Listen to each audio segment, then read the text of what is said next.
Ça tient en 4 mots, mais si tu les appliques et les comprends, probablement que tes clients vont dépenser 2 à 3 fois plus d'argent chez toi, sans même que tu aies à changer quelque chose dans tes produits. Attention, puisque ce que je vais te partager dans cette vidéo est très puissant en termes de rétention client, en termes de valeur à vie d'un client, et c'est une stratégie business qui est extrêmement simple, mais sûrement une des plus puissantes.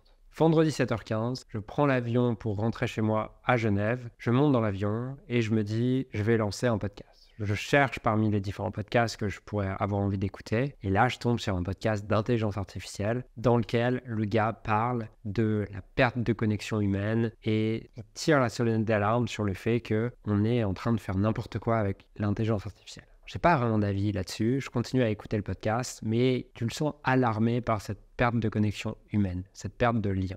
Et puis à ce moment-là, l'hôtesse se dirige vers moi et puis je la vois me regarder, donc j'enlève mes écouteurs comme ça, je me dis, je sais pas, elle va me demander un truc par rapport à ma ceinture ou quoi. Et là, elle me dit, Monsieur Musi. Et déjà, je suis étonné qu'elle prononce mon nom, qu'elle connaisse mon nom, puisque je suis pas en business class, je suis juste un simple passager en seconde comme tout le monde et je suis le seul vers lequel elle se dirige. Donc là, je suis un peu apeuré, je me dis, merde, j'ai fait une connerie, qu'est-ce qui va se passer?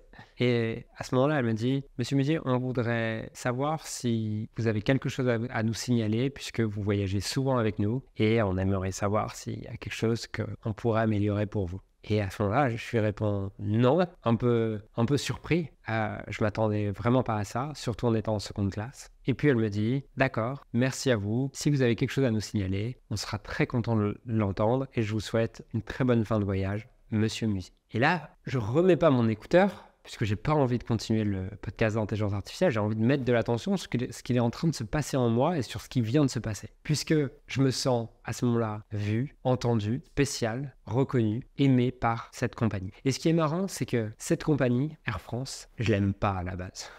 Quand je te dis que je l'aime pas, c'est que si je peux prendre EasyJet, je vais toujours prendre EasyJet pour une raison, c'est que je trouve que Air France de base, ils te font payer 2 ou 3 fois plus cher ton billet et franchement, je trouve qu'il n'y a pas de valeur ajoutée pour 2 à 3 fois. Ils sont autant en retard que EasyJet, bref, je vois pas de valeur ajoutée. Sauf que ce jour-là, ils m'ont fait vivre ce que tout business devrait faire vivre à ses clients, se sentir vu, entendu, compris et aimé. Et si tu es capable de faire vivre ça à tes clients te pardonneront tout, te pardonneront tes erreurs. Ils n'achèteront jamais ailleurs, puisque c'est ce qu'on veut en tant qu'humain. Et ça, c'est ce qu'en général, le luxe, c'est nous faire vivre. Mais tout le monde peut faire vivre ça à ses clients. Ça demande juste un peu plus d'attention et ça demande de sortir de son ego. Puisque ça m'est arrivé plein de fois d'avoir un client qui me fait une critique, qui me fait un feedback, qui se plaint, qui veut un remboursement. Et dans ces moments-là, j'ai 2 choix. Soit je réagis avec mon ego et je contre-attaque et je lui explique pourquoi est-ce qu'il ne devrait pas avoir de remboursement, pourquoi est-ce que son feedback n'est pas justifié. Ou alors, je vais à sa rencontre et je le fais sentir vu, entendu, compris et aimé. Et dans ces moments-là, je sais que je gagne un client à vie. Et ça m'est arrivé plusieurs fois, d'avoir un client qui est terriblement mécontent pour quelque chose qu'on a vraiment mal fait. Et le simple fait qu'on l'appelle, il ne s'attend pas à ce qu'on l'appelle. Il ne s'attend pas à m'avoir peut-être directement. Il s'attend à avoir quelqu'un de l'équipe. Mais le simple fait qu'à ce moment-là, soit moi qui l'appelle, fait qu'il se sent vu, entendu, apprécié et aimé, tout est pardonné d'un coup.